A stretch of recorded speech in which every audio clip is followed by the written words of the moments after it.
Now, Central Oregon's local alert weather with Chief Meteorologist Bob Shaw.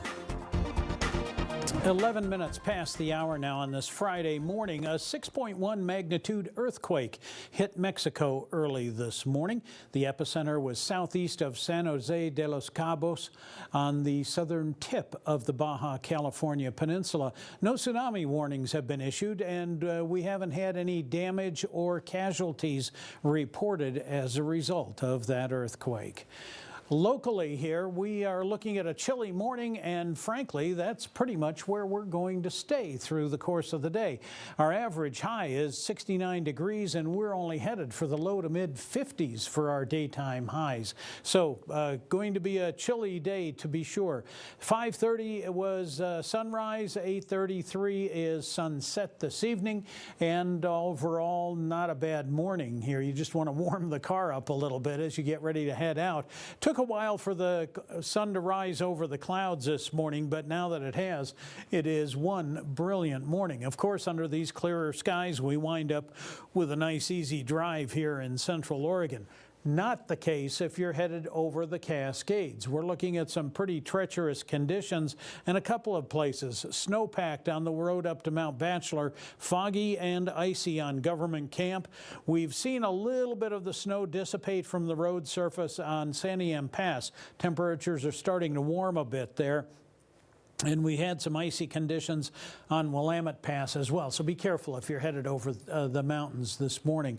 Thunderstorm activity in Nebraska and northern Oklahoma. Spread a little bit of that toward the east as well. The desert southwest is pretty good. Rain scattered into the northern Rocky Mountains. And we're slowly going to push all of this off to the northeast. Until that happens, we'll look for some more rain in Washington. We're going to push this out over across the Idaho border in the eastern portion of our state, and only a slight chance of some scattered showers in the valley. Now, these clouds that are out here ultimately will make their way into the Pacific Northwest, but they are not going to threaten Central Oregon with much by way of showers. This is how it's going to shape up today. We will see a few clouds that'll thin out. We'll get some more as we go through the afternoon, but you can see we don't have a chance of these scattered showers through here. Going into tonight, watch these skies clear just a little bit. That'll actually help our temperatures drop a bit as well. Now, the reason for the change here, we're going to take this low pressure center that has been plaguing us over the last couple of days and start to push it off to the northeast, and then watch what happens with this high pressure out here in the Pacific. Doesn't change position much, but it does gain strength over the next couple of days. That little bit of strength is going to change our airflow pattern, and while we bring in a few clouds to the Pacific Northwest over the next couple of days, it also brings in some fairer temperatures, so we do have some good things on the way. Not much wind right now. We are looking at northwesterly breezes for a short period today, getting a little gusty. Low to mid 30s for most to get the day underway.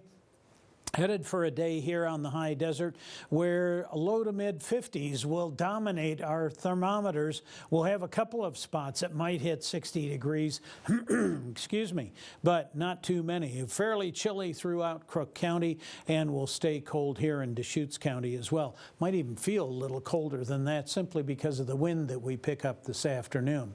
Well, the good news in the forecast is that we wind up with a warming trend that'll have us in the mid 70s by the time we get to Sunday, and from there it only gets warmer going into next week. That is your forecast. Here is the snow report. Your local alert weather snow report brought to you by Les Schwab Tire Centers. Reservations are required at both of our resorts that are open, Timberline and Mount Bachelor.